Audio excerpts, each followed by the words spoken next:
when you're absolutely present, that you transcend the body and you become one with what you're being present to.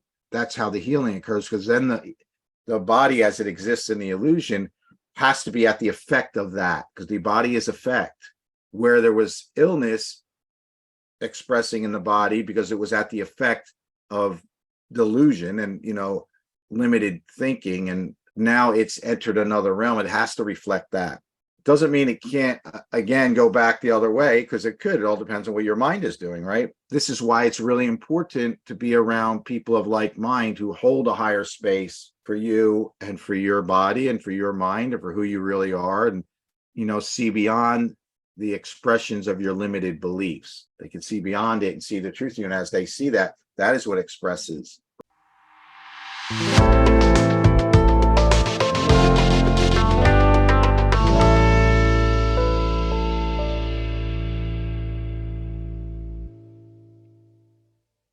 Mind cannot attack, but it can make fantasies and direct the body to act them out.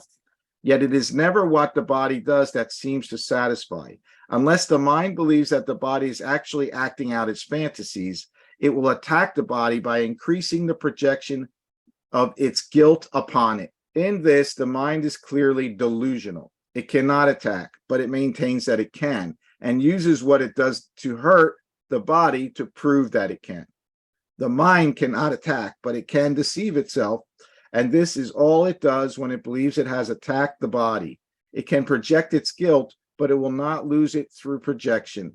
We think we can project it, and that's how we get rid of it, but we can't lose it because there really is no projection. Projection is, we're using the mechanism of extension, believing that as we do that, we can get rid of something, but we can't really. Only in the illusion, it seems that we're throwing it out there, getting rid of it. But it has to stick with us because it's ours. So you can't lose guilt by projecting it. And the more we project guilt, the more guilt we feel. And this is all it does when it believes that it has attacked the body. It can project its guilt, but it will not lose it through projection. And though it clearly can misperceive the function of the body, it cannot change its function from what the Holy Spirit establishes it to be. The body was not made by love, yet love does not condemn it and can use it lovingly, respecting what the Son of God has made and using it to save him from illusions. So would you not have the instruments of separation reinterpreted as means for salvation and used for purposes of love? Would you not welcome and support the shift from fantasies of vengeance to release from them? Your perception of the body can clearly be sick, but project this not upon the body. For your wish to make destructive what cannot destroy can have no real effect at all. What God created is only what he would have it be, being his will. You cannot make his will destructive. You can make fantasies in which your will conflicts with his, but that is all. It is insane to use the body as the scapegoat for guilt, directing its attack and blaming it for what you wished it to do.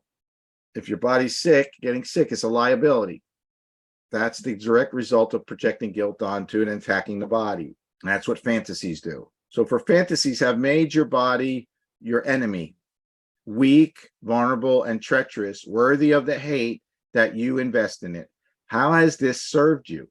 You have identified with this thing you hate, the instrument of vengeance and the perceived source of your guilt.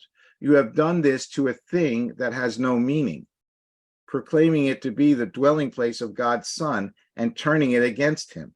This is the host of God that you have made, and neither God nor his most holy Son can enter an abode that harbors hate and where you have sown the seeds of vengeance, violence, and death. This thing you made to serve your guilt stands between you and other minds. The minds are joined, but you do not identify with them.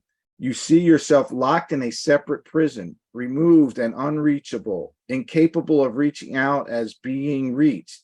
You hate this prison you have made and would destroy it, but you would not escape from it, leaving it unharmed without your guilt upon it. Hey guys, thank you for watching the video. Please, it helps us so much if you just like, subscribe, and share the video. And also, if you have any comments or any questions, please drop a comment below. I'm happy to respond. Until next time, Please keep your mind open and keep making miracles.